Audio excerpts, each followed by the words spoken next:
So for our assignment, we had to take part in a media fast, which is where we had to abstain from media for an entire day. So that meant we had no internet, no televisions, no phones, or no books. During the media fast, I actually turned my phone and my laptop off the day before, so that I wouldn't be distracted or tempted to look at them. I found it was quite interesting the fact I had to turn off all my media the day before, because I had to check my emails, I had to check my Facebook, I had to check my Twitter, just because my emails are a constant way of updating me about what I'm going to do that day or what events are going on. So I found it quite interesting that I had to prepare for a day with no media, which shows me how much media messaging in our culture really influences our life. So I woke up that day and I had to ask my flatmate to actually come and wake me up because usually I use my phone as an alarm clock. So after I did that, I went and had breakfast and we walked to my lecture. And I noticed, because obviously there's a lot of advertisements around campus, I had to avoid a lot of the media, such as like posters around campus, which I found quite difficult. And it made me realise how much media messaging is all around us through like posters. In my lecture, I actually found that I made more notes, but usually I would bring my laptop to a lecture. So without my laptop, I wasn't able to type as many notes as I would have usually, but I actually took in more of what the lecturer was saying, because usually if I'm bored, I'll go on Facebook or my emails when I'm in a lecture. So I found that quite interesting.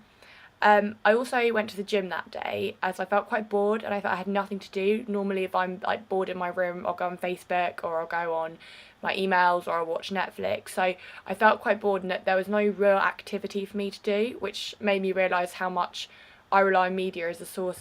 Media as like a source of entertainment as well. So I went to the gym and I didn't have my iPod with me, and I usually use my iPod to put motivational songs on. So when I'm walking, it kind of peps me up ready to do a gym workout. Without my iPod, I felt really unmotivated. I felt quite bored in the gym, like I had nothing to do. And I also stopped myself when I was on the treadmill from watching any of the TV programmes, and actually found that I cut my gym session really short because I didn't have any motivation to do anything, which shows me how like media really motivates me, like through music as well. When I came home again, I felt quite bored. I had nothing really to do. So I went to my flatmate and asked if we could go to town. And then when we were in town, I had to avoid loads of posters. I'd avoid all the advertising, all the media messaging around town, which I found really difficult to do. Especially when we were in the dinner and there was lots of advertisements for meals and deals that we had when we were in the dinner place. I also found when I went to dinner with my flatmate, she was talking a lot about what we were going to be doing at the weekend with people in our flat, and I didn't know any of it because I hadn't looked at my Facebook that day. So it just shows me how much media actually influences my day-to-day activities. Also, without my phone, I usually use it as a personal organiser, so it's connected to my emails and my Facebook.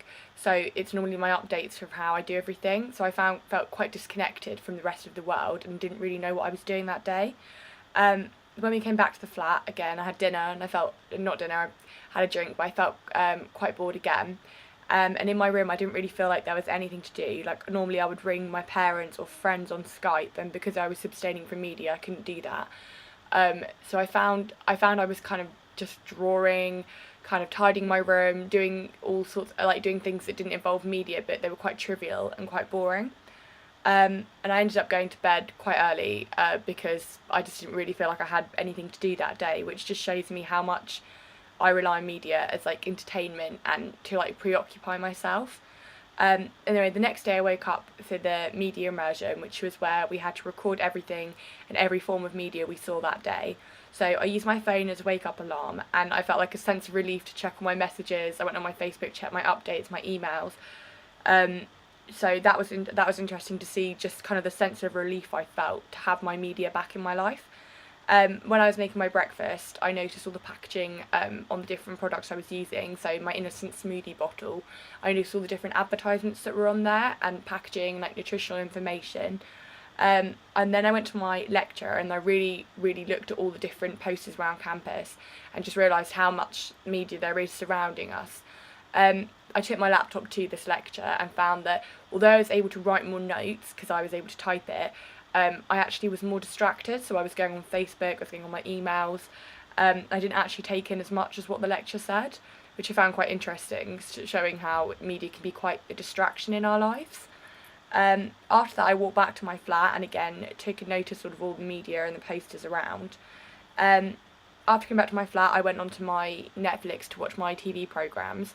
But I noticed how when I was on Netflix, there was a lot of suggestions from the site. So I've watched one thing before, so they'd suggested things, which just showed me how kind of advertisers use media as a way to promote their products. And it actually kind of changed my behaviour because it made me feel like I wanted to watch those programmes.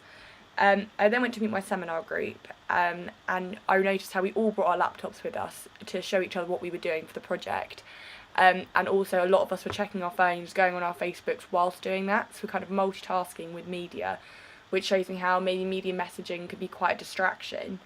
Um, After that, I walked past the shop and bought some magazines and noticed all the different magazine promotional offers, um, and the advertisements and the different kind of magazines aimed at different target audiences, which I found quite interesting. I also found that the magazines I bought when I was having dinner with my flatmates that evening, we were all reading them, and it kind of stimulated quite a lot of the conversation we were having about articles that were in there, celebrities, and kind of how media fuels a lot of what we talk about in our daily lives.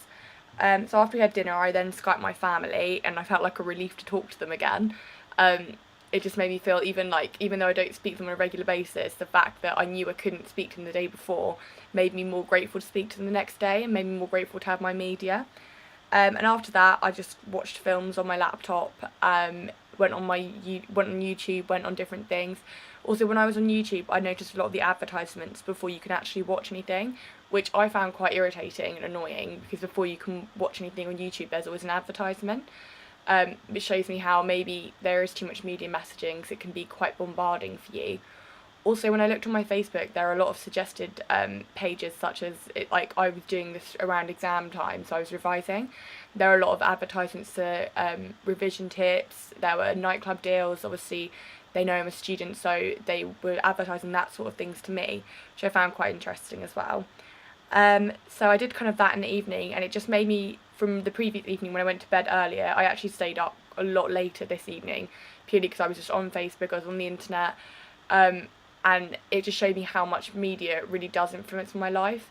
However, I don't really think that there is too much media messaging, because I think we live in a world which, like, media is part of our environment, so if there wasn't any media messaging, then we wouldn't be able to connect to others. Like, I wouldn't be able to talk to my friends who I'm not in close proximity with. However, I do think it can be a distraction and can also be quite irritating from from advertisers to a target audience point of view.